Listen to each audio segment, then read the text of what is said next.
Hello, नमस्ते and welcome back to my YouTube channel. I hope you all are doing great. अगर आप मेरे channel पे first time आए तो मैं आपको इंट्रोडक्शन दे देती हूँ अपना। I am Ankita Shekhawat, currently working as SBI junior associate. और मैंने अपनी लास्ट वीडियो में आप सबको ये बताया था कि मैं अब एक सीरीज स्टार्ट करने वाली हूँ, क्योंकि मेरे पास बहुत सारी रिक्वेस्ट आ रही थी इससे रिलेटेड कि हर सब्जेक्ट के लिए मैं एक अलग से स्ट्रैटेजी वीडियो लाऊं।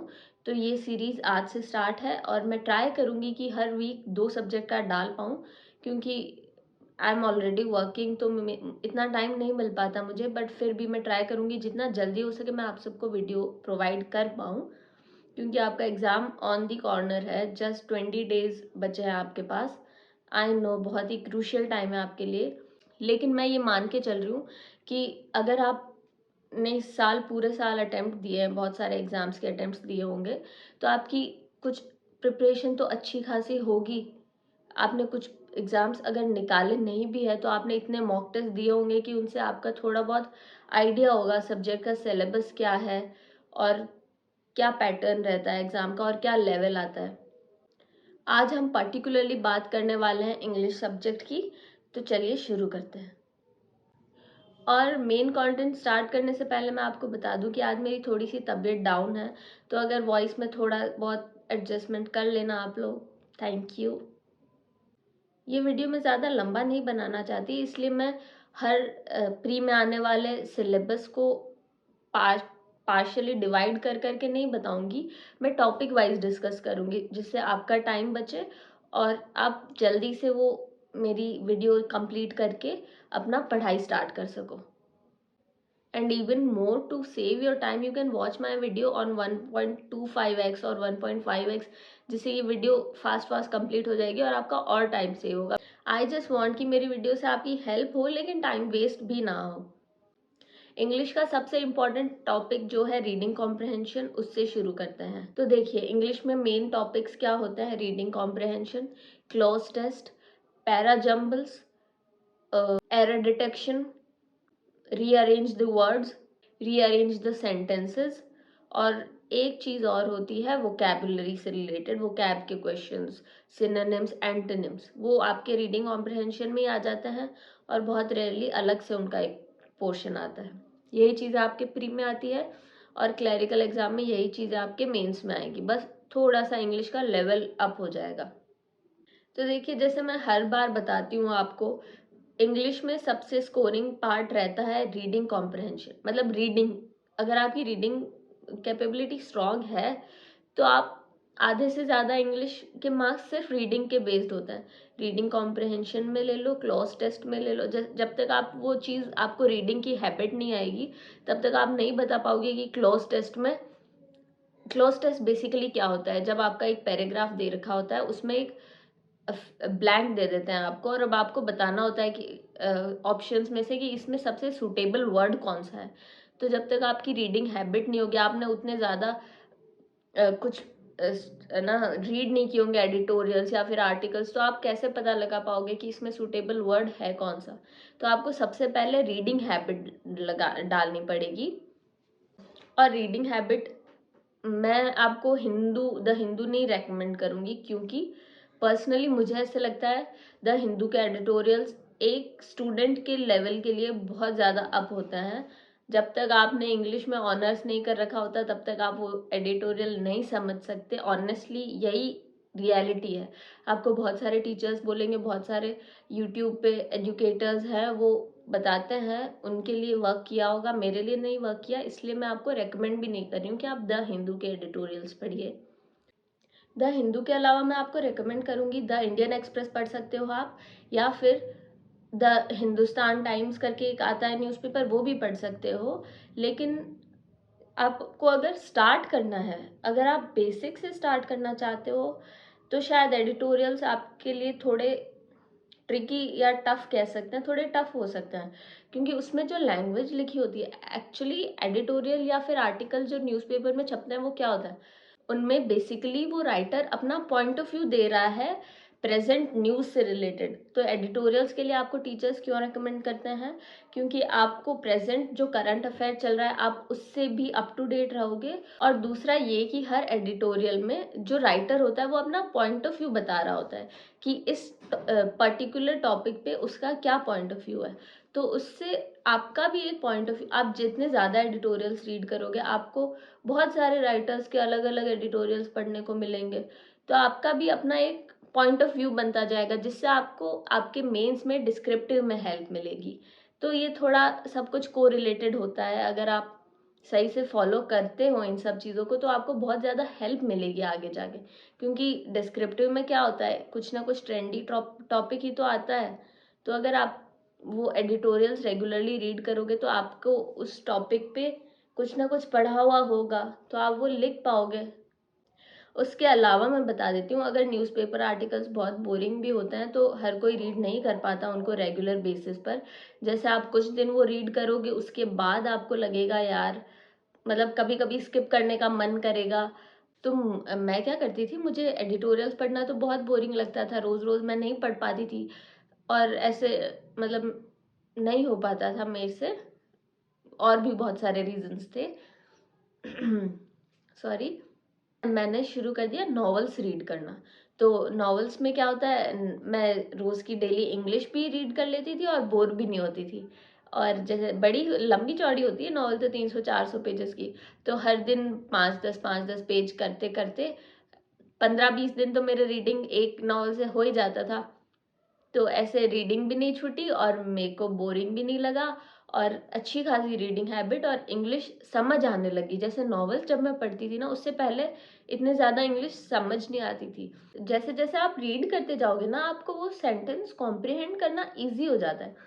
बेसिकली हम हिंदी इतने अच्छे से क्यों समझ पाते हैं, क्योंकि हमारे आसपास हिंदी में ही बातें होती है, सारे कॉन्वर्जेशंस हिंदी में होते हैं। अभी इंग्लिश भी हम अच्छे से सीख पाते अगर हमारे आसपास इंग्लिश में कॉन्वर्जेशंस हो रही होती। लेकिन हम इंडिया में रहते हैं, ऐसा पॉसिबल नहीं है, वो भी छोटी जगहों में तो बिल्कुल पॉसिबल नहीं है। दिल्ली मुंबई में तो वैसे भी सब लोग करते हैं इंग्लिश में, लेकिन छोटे जगहों की बात कर रही हूँ मैं, वहाँ पे इतना नॉर्मल नहीं है इंग्लिश में कॉन्वर्जेशंस। तो जब आप एक नॉवल रीड करते हो ना तो वो एक स्टोरी होती है, उसमें बहुत सारे लोगों के बीच में बातचीत होती है, एक अलग पॉइंट ऑफ व्यू से आप चीज़ें इमेजिन कर पाते हो। वो एक एक वर्ड आपको समझ भी आता है और इमेजिन भी होता है। और नौ उससे उससे बहुत ज़्यादा हेल्प मिलती है अगर आप इंग्लिश में बहुत ज़्यादा बेसिक हो अभी। और एरर डिटेक्शन में क्या होता है, उसमें आपको ग्रामेटिकल रूल्स अच्छे से याद होने चाहिए तब आपसे वो क्वेश्चन सॉल्व होता है। लेकिन ग्रामेटिकल रूल्स तो इतने ज़्यादा है कि अगर आप 200 भी याद कर लो तो भी 500 पीछे रह जाएंगे, इतने सारे रूल्स हैं। और मुझे तो ग्रामेटिकल रूल्स याद नहीं हुए ऐसे। जैसे स्कूल में भी ग्रामर की क्लास होती थी तब वो आता है ना, हैज़ टू बी और हैव प्लस हैज़ कहाँ लगाना होता है, मुझे कभी नहीं याद होता, मुझसे नहीं होता ये रटने वाली चीज़। मेरा क्या है ना, मेरे को गट फीलिंग से ही आंसर करती हूँ, ऐसे नहीं, तुक्का नहीं लगा रही। गट फीलिंग का मतलब जैसे मुझे ऐसे लग रहा है कि नहीं, जैसे मैंने रीड कर रखा है कुछ सेंटेंस उस टाइप का कि ये प्रेजेंट का है, तो इसके साथ हैज ही लगना चाहिए, लगेगा तभी राइट होगा। अगर उसके साथ हैड लगा हुआ है तो मतलब मुझे समझ आ जाए, हैज हैड जितना तो आता ही है अब, उतना बेसिक तो इतनी भी नहीं हूं मैं, तो उतना बेसिक तो आता ही है। तो हैज हैड में तो डिफरेंस पता चल ही जाता था, छोटे छोटे आता है ना, क्लर्क के एग्जाम्स में ज़्यादा टफ नहीं आते एरर डिटेक्शन भी। जैसे हैव कहाँ लगाना है और बी लगाना, केम कम, इतना सा एरर होता है। जैसे उन्होंने पास्ट के सेंटेंस में केम की जगह कम लिख रखा है तो वो तो पता चल ही जाता है कि इसमें वर्ब की फर्स्ट फॉर्म है। जैसे जैसे आप मतलब सारी चीज़ें रिलेटेड किससे है, रीडिंग से ही है। तो आप जैसे जैसे रीडिंग करना स्टार्ट करोगे ना तो आपको एरर डिटेक्शन वाले क्वेश्चन में पता लगने लग जाएगा। अगर आपको ग्रामर के रूल्स भी नहीं याद है ना तो आपको सेंटेंस रीड करने में पता चल जाएगा कि ये सेंटेंस रॉन्ग है। बहुत सारे लोगों के साथ होता होगा ऐसा, अगर आप लोग मेरे से रिलेट कर पा रहे हो तो। और बेसिकली क्या, मेरी ये आदत नहीं है कि मैं आप लोगों को दुनिया भर का कंटेंट बता दूं कि आप ये बुक भी पढ़ लो, आप वो बुक वोकैब की बुक भी पढ़ लो, आप ग्रामर के रूल्स भी पढ़ लो, आप रीडिंग के लिए द हिंदू भी पढ़ लो, इंडियन एक्सप्रेस भी पढ़ लो, हिंदुस्तान टाइम्स भी पढ़ लो, क्योंकि ये पॉसिबल नहीं होता है। आप मतलब एस्पिरेंट पढ़ सकता है, सब कुछ पढ़ सकता है, उसके पास बहुत टाइम होता है, लेकिन अगर वो एक दिन में 10 चीज़ों पे अपना टाइम दे रहा है तो उसकी एनर्जी कितनी ज़्यादा वेस्ट होगी। अगर एक ही सब्जेक्ट के लिए उसको 10 चीज़ें पढ़नी पड़ रही है तो ये तो बेवकूफ़ी होगी। देखिए, आप डेली इंग्लिश के लिए क्या कर सकते हैं, आप कुछ रीड करिए, चाहे आपको एडिटोरियल में कंफर्टेबल हो तो एडिटोरियल करिए, आप चाहे नॉवल में कंफर्टेबल हो तो नॉवल करिए, आप चाहे तो हॉलीवुड मूवीज़ देखिए विद इंग्लिश ऑडियो और इंग्लिश सबटाइटल्स। अगर आपको समझ नहीं आ रहा हो तो सबटाइटल्स के साथ देखिए, उससे भी हेल्प मिलती है। मैं झूठ नहीं बोल रही, मैंने अपने लिए बहुत ज़्यादा एंटरटेनिंग तरीके ढूंढ रखे थे इंग्लिश सीखने के लिए, तो मैं वही आपको रेकमेंड कर रही हूँ कि आप उससे कर सकते हो, ठीक है। और उसके अलावा आप क्विज दे सकते हो, सेक्शनल क्विज, या तो सेक्शनल मॉक दे लो, या फिर जो अड्डा पे आती है वो 10-10 मिनट की क्विज सिर्फ इंग्लिश की, वो दे लो। मैं वो क्विजेस तो बहुत सारी लगाती थी दिन में, हर सब्जेक्ट की, जैसे रीजनिंग की दे ली, डीआई की दे ली, बहुत सारी मिसलेनियस की क्विज भी आती है, उसमें पजल्स की क्विज भी आती है, वो आप देख सकते हो। फ्री क्विज होती है, डेली क्विज आती है अलग अलग, तो आपको बहुत सारी क्विज मिल जाती है वहाँ से, तो आप क्विज देते रहो, उससे आपका टाइम मैनेजमेंट सही रहेगा, मॉक के टाइम वाला। और उसके अलावा मॉक तो मैं देती थी, प्रैक्टिस मॉक से मॉक देती थी डेली। उसके बाद जब मैं मॉक एनालाइज करती हूँ ना, तो मैं उसका सॉल्यूशन देख लेती हूँ कि अच्छा इस रीज़न से रॉन्ग हुआ है, तो मैं नेक्स्ट टाइम वो चीज़ ध्यान रखती थी। तो आप लोग भी ये तो पक्का करा करो, जब भी आप मॉक दो इंग्लिश का एनालिसिस करो, तब आप सोल्यूशन देख लिया करो कि आपका ये रॉन्ग किस वजह से हुआ है, तो नेक्स्ट टाइम आपका वो क्वेश्चन सेम क्वेश्चन की वजह से रॉन्ग नहीं होगा, ठीक है। जैसे 20 डेज में अगर किसी की 0 से 100 तो नहीं हो सकती इंग्लिश, लेकिन अगर आप 50 तक पहुंच रखे हो ना, तो डेफिनेटली आप 80 तक तो पहुंच ही जाओगे। 100 का मैं प्रॉमिस नहीं कर रही, मेरे जो मैंने आपको आइडियाज़ बताए हैं उससे, लेकिन अगर आप 50 पे हो, 40 पे हो, तो आप 70-80 तक तो पहुंच ही जाओगे। तो देखिए, मैं आपको एक बार शॉर्ट में वापस से बता देती हूँ कि आपका इंग्लिश के लिए डेली रूटीन क्या रहना चाहिए। तो आप रीडिंग कर लीजिए किसी भी सोर्स से, चाहे तो बुक, चाहे तो एडिटोरियल, चाहे न्यूज़पेपर, चाहे नॉवेल्स, कुछ भी, स्टोरी बुक, कुछ भी रीडिंग। एक क्विज दे लीजिए, 15 सेकेंड 15 मिनट वाली जो आती है अड्डा से दे लीजिए, या फिर प्रैक्टिस मॉक पर भी क्विजेज अवेलेबल होती है, वो भी दे सकते हो। एक मॉक दे लीजिए।